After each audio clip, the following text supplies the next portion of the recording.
couple of years back we had a look through Just Trains' Chiltern mainline route, and to be quite honest it was rubbish. I didn't get a chance to say this, but a while after making the video, Just Trains ended up patching the route multiple times to try and correct most of the criticisms I brought up with the route. This includes, but not limited to, new 2D map textures, ballast on some of the embankments, correct speed signs, and of course most importantly, the existence of houses in Haddam and Tame. Whilst I still don't think the route is that good, it does prove a point that Just Trains do care about criticism and feedback. So to the people who hide away on their Facebook groups complaining that I'm just moaning for the sake of it and that I should just be grateful for what I'm given, which I won't, that's not how gratefulness works, remember this next time. Criticism is very important. Anyway, today we're going to look at Just Trains' newest releases, the Metropolitan line and the Underground S-Stock. We'll look at the route itself first. If you want the TLDR, here's how it goes. In my opinion, the Metropolitan line is the best Just Trains route made to date. Just like how the 65 is the best bus route in Kingston. That is to say, yes there are improvements, especially sections that I can commend greatly, but it's still a Just Trains route. And that's the TLDR for you. Mileage-wise, you get the entirety of the Metropolitan line, from Aldgate to Baker Street, Uxbridge, Chesham, Amersham and Watford. A teeny bit of me is surprised that they didn't lop off sections and then try and sell them off later, which is, let's be honest, the norm in Train Simulator nowadays, but yeah, entirety of the Metropolitan line, that's quite nice. I have two specific commendations to give regarding this route. The first goes towards the signalling. The signalling on this route is incredible. Custom signals are everywhere, and the scripting to have the approach control where the aspect changes as you approach the signals, I love that. That is the kind of stuff I am looking for. If you're building your own underground route in Train Simulator, I cannot recommend these signals or any other track related assets any further. They even modelled tripcocks and more tunnel signals, and even the covered up signals you see on the Jubilee line since it's now running ATO. That's really nice. I love that kind of detail. Though if I must be honest, my favourite signal is this one here at Uxbridge, which has lots of anti-pigeon spikes on, which it's kind of funny to me because I'm writing a novel where one of the main characters is a pigeon. My second commendation goes to the modelling and texturing around the route, especially to the stations. I think Just Trains have done a decently good job with these stations. They have put a lot of detail in, and it shows that they've done some research to respect the source material. Look at Barbican with the perpetually existing sort of station works on the now disused Thameslink platforms. And they even put the Class 700 platform door markers on the platforms at Farringdon. Again, that's really nice. The advertising you see on posters and billboards is believable for the most part. And overall, yeah, I like it. They look nice. I'm not completely taken out of the experience by looking at one of the stations.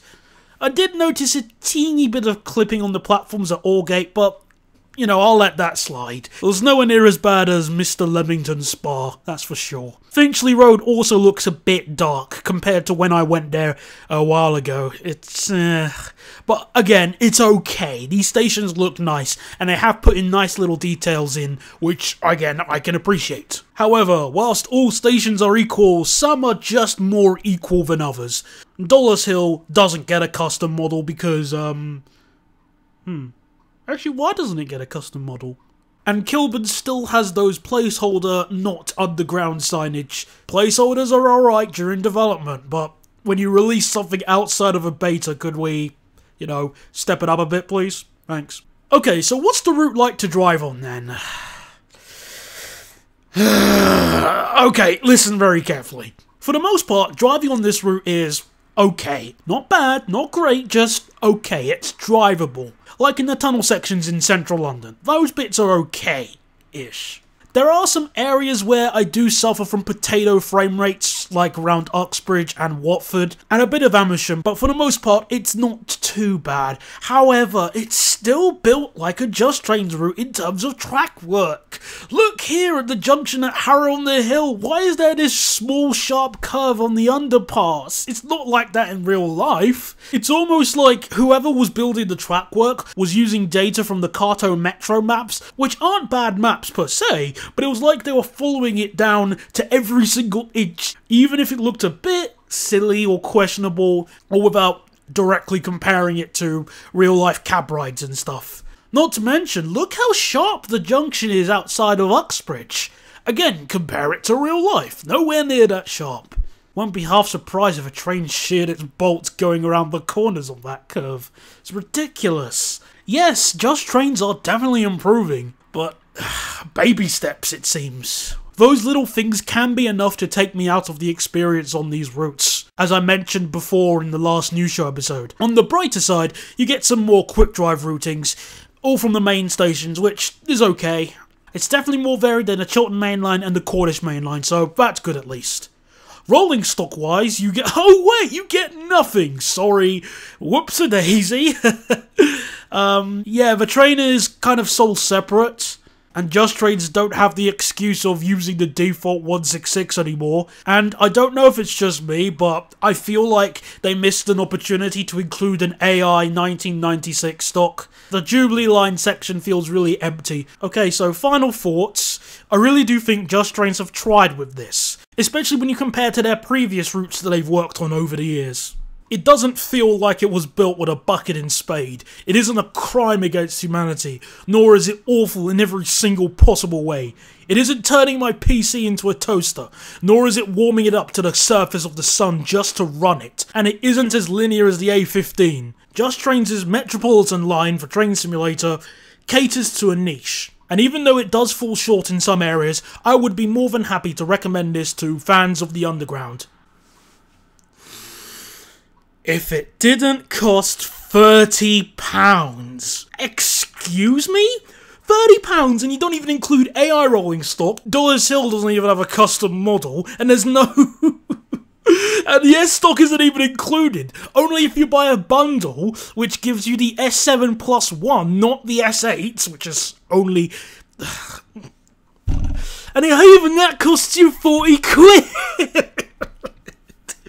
To give credit for Dovetail, they normally give you a rehashed train along with something new when they make a route. Oh man. Stuff this. Let's at least look at the what's it called? ES stock now. Once again, I'm gonna have to commend the modelling and texturing. I think they did a really good job of these. You get a good passenger view, though to be honest the passengers look a bit 2008ish model-wise, but everything else is okay. I like the adverts you can see inside in the passenger view, very authentic looking. The destination font textures are bang on to what they are in real life. And it uses the same keybinds as the Armstrong Powerhouse's DOO system, which is quite nice, makes it very easy muscle memory wise. And it goes downhill just because of how crap the sounds are. Take a listen for yourself.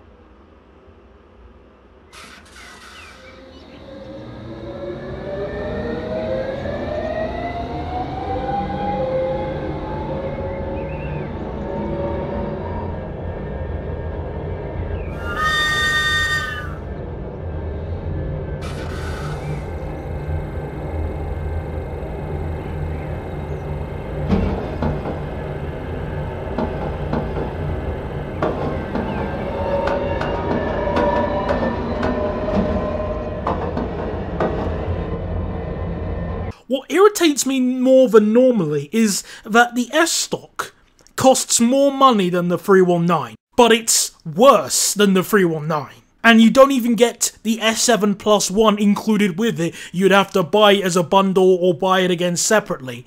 And it speaks for itself. I don't want to repeat myself over and over again.